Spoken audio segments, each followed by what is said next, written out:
March 5th, 2010, from the stylish high-tech underground studios of Ribbit Media in the throbbing metropolis of Warwick, Rhode Island, this is NewsUndies.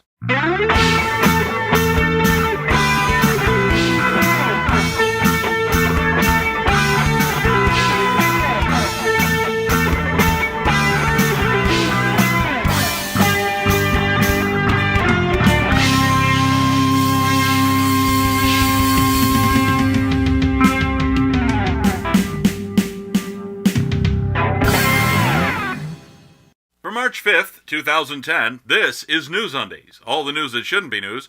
Since there is no controversy at all this week, pig and sheep have the week off, I'm Paul Torville with these headlines. Ground shakes, Chile rattles, tsunamis roll. Quake reduces Chile to being only 100 times better off than pre-quake Haiti. Yes, Virginia, Haiti is still there. Tsunami reaches Hawaii, surfers unimpressed. Chile quake may have been caused by whining, Haiti, Haiti, Haiti! SeaWorld's Tilikum admits anger over bland herring. Car makers clamor to recall millions in great industrial Me Too! The Olympics.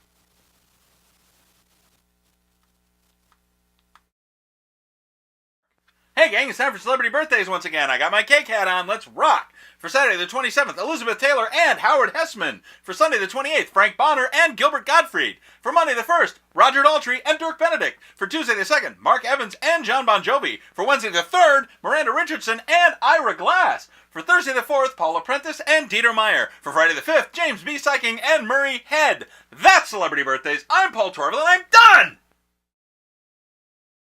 We'll have stories in detail right after this.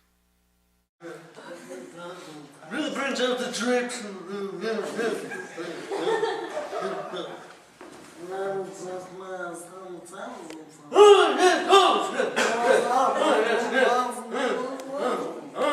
like the floor.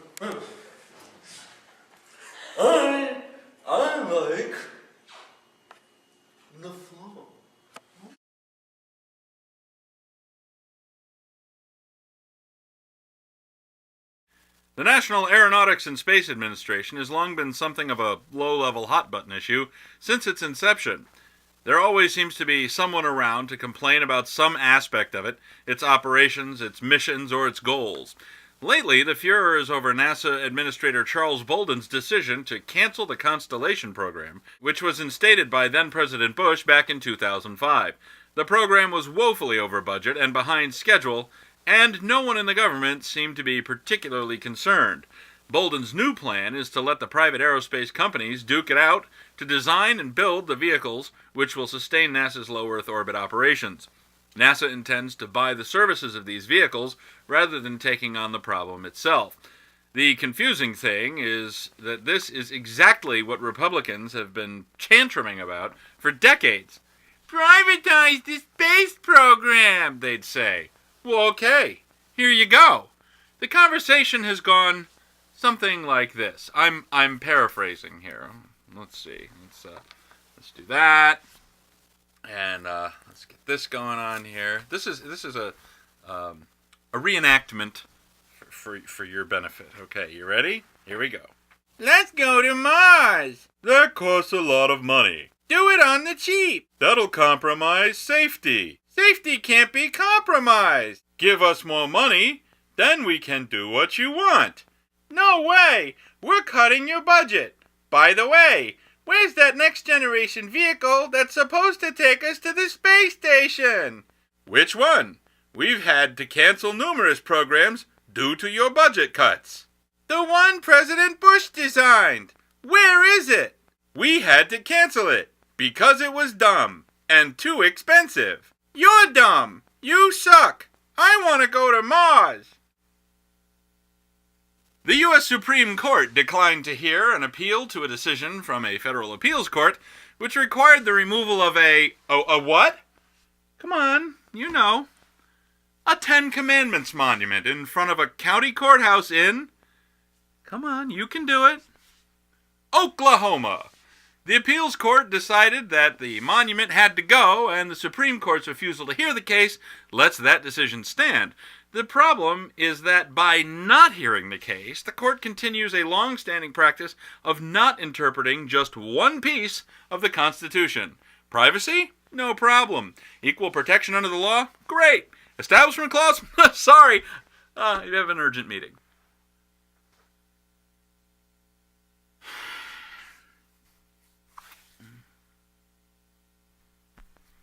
Jenny McCarthy. The University of Mississippi has not made an announcement one way or the other as to whether it will or will not adopt the Star Wars character Admiral Ackbar as its mascot. Has anyone even asked George Lucas if he would permit such a thing? And now, here's Ollie Oliphant with This Week in Historicity. February 28th marks the founding in order of the Methodist Church by John Wesley, the Republican Party of the United States in Ripon, Wisconsin, and the first vaudeville theater in Boston, Massachusetts. Now, Mike Huckabee and Sarah Palin are being groomed as possible GOP candidates for the 2012 presidential race by the infotainment sideshow known as the Fox News Channel. Think on that for a bit.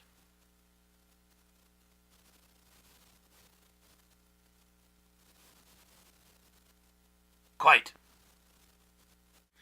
Dozens of jails across the U.S. are having iris scanners installed to positively identify prisoners versus guards. This is a dumb idea. Really. We'll have your exclusive pastcast weather and the final news roundup right after this.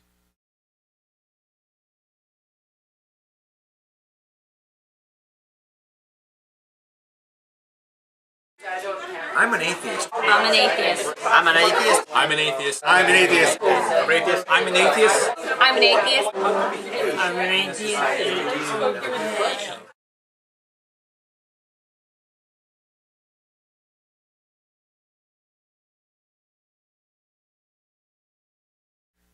Here's your exclusive pastcast weather for the week ending March 5th, 2010. The lower lakes had snow showers and cold. The Ohio Valley had cold and snow showers. The Deep South had rain, snow, warmth, cold, just about everything. And that's your exclusive pastcast weather.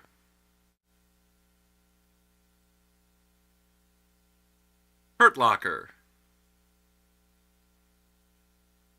The host of a Christian TV program in England was spoofed into reading emails of purported salvation testimony, which turned out to be thinly veiled retoolings of the plots of Star Wars and The Fresh Prince of Bel-Air. Granted, he's English, and the media properties quoted were American. If the quotes had been from Mr. Bean, I'm sure he would have gotten the joke right away. And finally, and I do mean finally, we all saw this coming, didn't we? A chunk of ice a little smaller than the island of Oahu, that's in Hawaii, a U.S. state, in case Caitlin Upton is watching. It's on a map. Sorry, a digression. Big chunk of ice has broken off from an ice shelf in Antarctica. That should cool off the global warming of U.S. Americans, such as education, South Africa, the Iraq. Sorry, my IQ just dropped 100 points. I'm okay, really. Think about that for a second. There's room enough on this free-floating chunk of ice to build Air Force, Army, Marine Corps, and Navy bases, a civilian international airport. There's room for huge state parks and innumerable golf courses. There's room for all of Pearl Harbor and Diamond Head, the city of Honolulu, and nearly 1 million people to live. That just broke off of Antarctica, and it's floating around in the ocean as a convenient hazard to navigation. Thank you, fossil fuels! Well, that's all for this edition of NewsUndies. If you enjoy this show, please share it with your friends and family. You can comment about and rate this video on youtube.com/newsundies. While you're there, why not subscribe? You can sign up for email notification of new NewsUndies videos by emailing nulist@newsundies.com and putting subscribe in the subject. If you see news that shouldn't be news, send your story tips to undies@newsundies.com. Remember, News Undies is a weekly show, and we'll be back on Friday, March 12th with fresh undies. Thanks for watching. Until next time, I'm Paul Torville. After that, I might be taking the Daily Show spot on Hulu.